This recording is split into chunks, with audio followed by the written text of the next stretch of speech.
Bonsoir, à la une de l'actualité ce soir, un hommage émouvant ce matin à la cathédrale de Strasbourg en l'honneur de l'artiste alsacien Tommy Ungerer.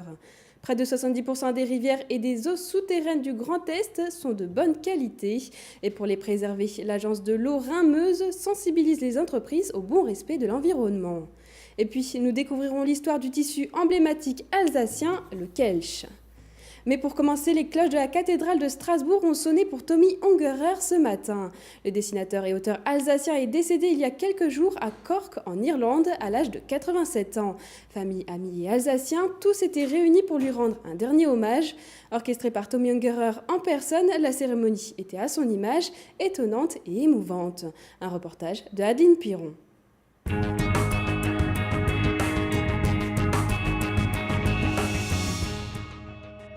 Eh bien, on est rentré et l'automobile s'arrête, il faisait nuit l'hiver, il y avait des petits tourbillons de neige sur la route.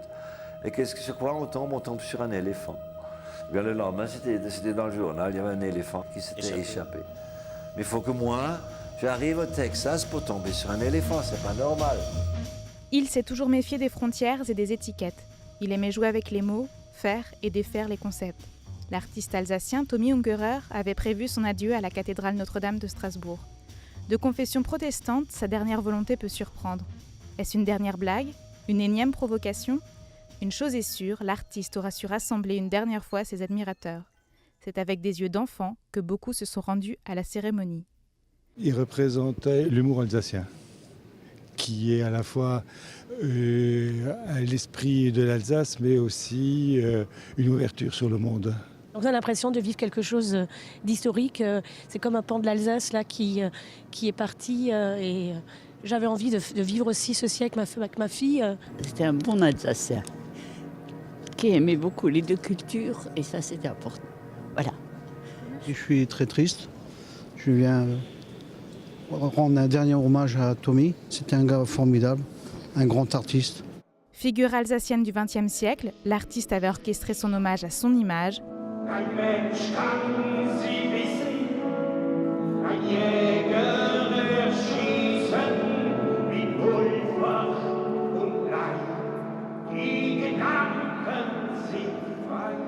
Diversité des religions et des langues, la cérémonie s'est déroulée en français, allemand, alsacien, mais aussi en anglais. Il a été le seul à pouvoir faire chanter Roger Siffert, Die Gedanken sind frei, dans une cathédrale. Voilà, je pense que c'était à son image et je pense que ça a été un beau clin d'œil et je crois qu'il serait bien marré s'il avait vu tout le monde qui était là aujourd'hui pour lui. Un homme d'une énorme générosité, un provocateur évidemment, mais en même temps un tendre. Et pour moi, je peux le dire, c'est un privilège énorme d'avoir pu côtoyer un type aussi hors norme, pour pas dire génie. Il avait coutume de dire avec son humour légendaire « Je ne suis pas né à la lumière du jour, mais à celle d'électricité de Strasbourg ». On perd aujourd'hui cet homme incroyable, plein d'imagination, plein de créativité. L'illustrateur de livres pour enfants, mais aussi de dessins érotiques, a su faire rayonner la capitale de l'Alsace et de l'Europe à travers le monde. Tommy Ungerer a effectivement porté haut les couleurs de Strasbourg et de l'Alsace à travers le monde. Et je pense que ce soit en Irlande, aux États-Unis, partout, il a été l'ambassadeur au fond de notre identité ici régionale et strasbourgeoise. C'est un des Alsaciens les plus célèbres au monde. Il est très connu bien sûr dans le monde de l'art, du dessin.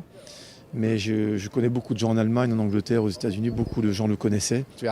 Nous avons organisé des expositions pour Tommy. Il était un grand Européen, avec deux cœurs dans sa poitrine, tout comme moi, un Français et un Allemand. Le dessinateur qui voulait traumatiser les enfants selon ses propres mots, laisse derrière lui une œuvre immense de près de 40 000 créations. Tommy, c'est d'abord un artiste, on va dire, complet, qui est capable de passer de la plus grande dureté dans le trait de crayon à l'éclat de rire le plus génial. C'est un grand lecteur. Il n'arrêtait pas de lire du matin au soir et c'est quelqu'un qui disait toujours « j'écris ce que je dessine ce que j'écris ». Ce qui m'a aussi beaucoup frappé avec Tommy Ungerer, c'est justement la façon dont il était compris par des enfants, par des adultes du monde entier. Avec Jean de la Lune, avec Les Trois Brigands, c'est des livres que l'on a lus, que l'on a acheté pour nos propres enfants ou pour nos amis. Et c'est vraiment tout un univers de rêve, de tendresse. Mais Tommy, c'est aussi l'érotisme, c'est aussi les caricatures politiques. Et c'est un élément de notre patrimoine, en fait, de notre histoire. C'est ce qui fait qu'il est si présent en nous. Les cendres de Tommy Ungerer seront dispersées entre l'Alsace et l'Irlande, ces deux pays de cœur. Moi, je ne sais pas. Ce sont souvent les choses les plus tristes qui me font le plus rire. C'est peut-être presque un réflexe nerveux, n'est-ce pas? En son hommage, une quarantaine de ses dessins sera projetée sur la façade du palais Rohan tous les soirs jusqu'à dimanche prochain. À l'ère de la transition écologique, lutter contre les substances dangereuses pour l'eau est devenu primordial. Le CIVOM du bassin de l'Aisne, dans le secteur d'Aubernay, a mis en œuvre une opération collective pour la protection de l'eau. L'idée, conseiller et aider les artisans, agriculteurs et entreprises à s'équiper afin d'éviter de polluer le réseau d'assainissement. Une action qui a été menée en partenariat avec l'agence de l'eau Rhin-Meuse. Fanny Kunz est allée à la rencontre d'un artisan qui a bénéficié de ces aides. Dégraissage aux produits toxiques ou nettoyant avec des solvants ne font plus partie du quotidien de Roméo Ugel. Il est gérant d'un garage équipé d'aménagements respectueux de l'environnement. Des bacs de rétention ont été mis en place sous les cuves de déchets liquides dangereux.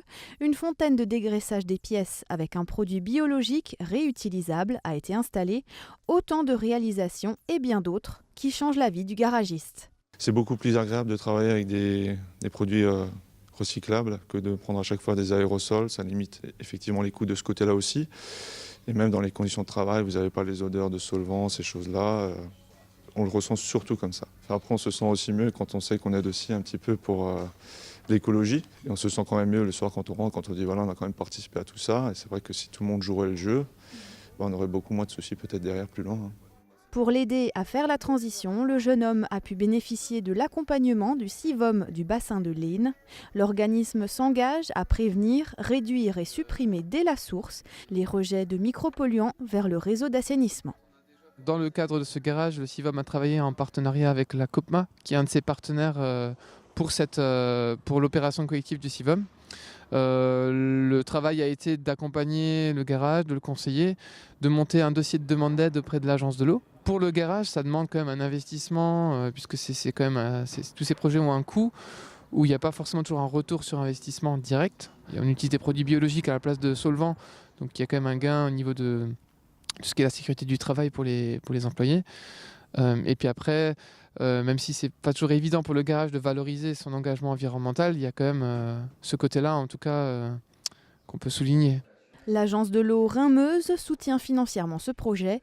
Roméo et son prédécesseur ont ainsi investi 36 000 € en 20 ans, 40% pris en charge par l'établissement public de l'État. Dans le cadre de son nouveau programme d'intervention, l'agence de l'eau Rhin-Meuse réoriente ses actions liées aux rivières, aux zones humides et au captage d'eau potable. Elle y consacrera près d'1 milliard d'euros dans le Grand Est.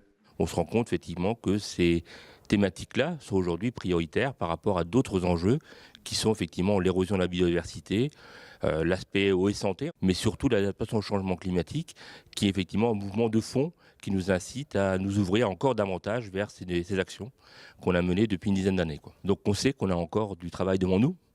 Par contre, on est quand même optimiste, on a des partenaires efficaces et qui nous ont permis aussi d'atteindre ces premiers résultats. Autre projet à Meistratzheim, ce sont les berges de la rivière l'Aisne qui ont été aménagées. Enrochement du cours d'eau, plantation d'herbacées, adoucissement des pentes de berges. Grâce à ces modifications, le nombre d'espèces présentes dans l'eau a ainsi doublé en 10 ans. Connu pour ses carreaux typiques bleus et rouges, le kelch est un tissu qui fait partie du patrimoine alsacien. À la maison rurale de l'Outre-Forêt, à Kutzenhausen, l'exposition Kelch Merveille nous emmène à la découverte de son histoire. Depuis le linge de lit jusqu'à la décoration d'intérieur, son utilisation a bien évolué et pour le faire revivre, un atelier créatif propose de le moderniser. Qui est-ce qui voudrait faire un portable, une pochette? Selon la taille de votre portable, vous adaptez le morceau de tissu et ensuite vous choisissez des rubans, des petits cœurs, ce que vous voulez. Avec leurs petites mains, les visiteurs du jour se mettent dans la peau d'anciens tisserands alsaciens. Armé de fils, boutons, machines à coudre et bien sûr du tissu emblématique de l'Alsace, le Kelch, chacun réalise au choix une pochette de portable ou un objet de décoration pour le remettre au goût du jour. Je suis en train de décorer un cœur en Kelch. Ce que j'aime, c'est tout ce tissu qui est porteur de tas de souvenirs, parce que ça a toujours existé dans la famille d'avoir du Kelch. Ben voilà comment je peux me l'approprier aujourd'hui. C'est bien le Kelch, parce que moi, actuellement, je fais aussi des trucs en Kelch à la maison, parce que j'ai des vieux Kelch de famille que j'y tiens un petit peu, et puis je vais les valoriser. Pour moi, ce sont des souvenirs d'enfance. Mes grands-parents mes grands-mères essentiellement avaient du Kelch, donc il y a beaucoup de souvenirs qui reviennent, les édredons, les gros lits. L'origine du Kelch remonte au temps de Charlemagne, alors que la culture du pastel, une plante qui permettait une teinture bleue, se développait autour de Cologne. Le peuple de l'époque s'habillait donc simplement, et Charlemagne a incité ces personnes à cultiver le lin, le chanvre, ainsi que les plantes tinctoriales, dont le pastel. Du bleu au rouge, la couleur du tissu a bien évolué au fur et à mesure des époques et des modes.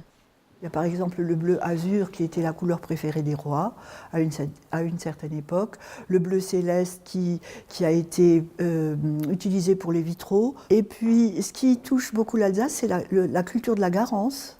Et c'est une famille de Haguenau, le baron Hofmann, qui a donc inventé des machines pour traiter cette garance, qui était aussi vendue à l'État français pour faire les pantalons des militaires.